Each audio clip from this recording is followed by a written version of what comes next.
茶中之茶是普洱，为什么？因为普洱茶它是后发酵茶，有再加工工艺。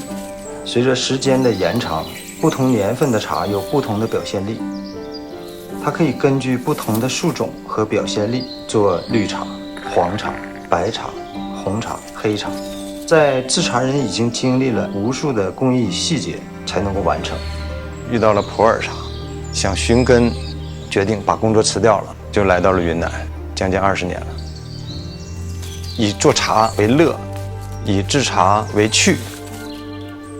在西双版纳这个勐海，早些年来茶山啊，寻找一些古树啊。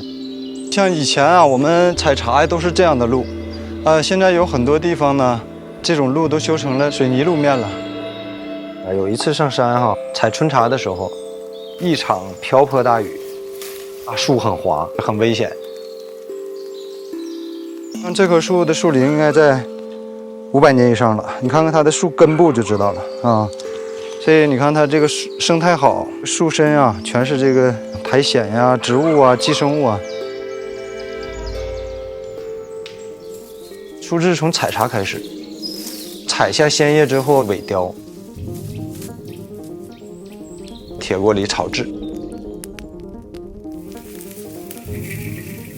杀青揉捻，揉到什么样的火候，走水走到什么程度，用多大的力度，这就是一种通过实践得来的经验。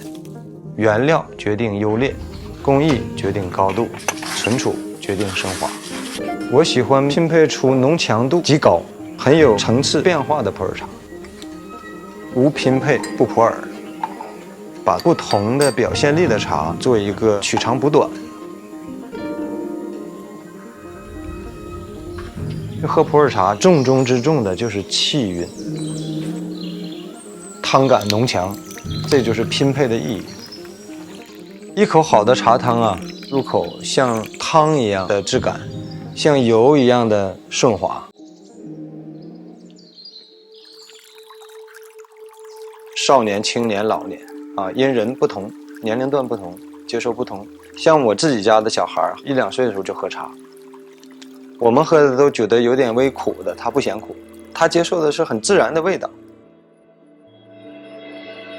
年龄大了呢，可能对味觉刺激性很强的不接受，就需要柔和一点的。茶道气随，气是因茶而生，气为茶之用。茶气哈，首先就是实用，第二个活用，美观巧妙，第三呢叫妙用，不但能够泡茶，它还有诗词啊、刻绘啊。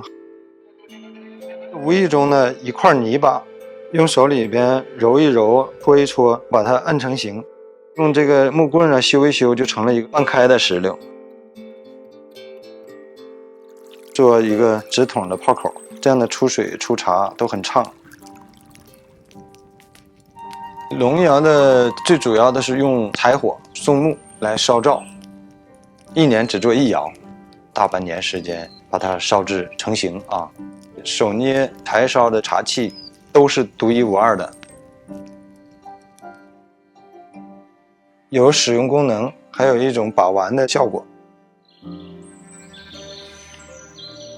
我期待着完全融于自然、很放松的这个状态当中，创造一些好喝的茶。我们不仅仅是一个做茶的人而已，而是一个有着美学追求和精神追求的。要么不选，要选就做一辈子。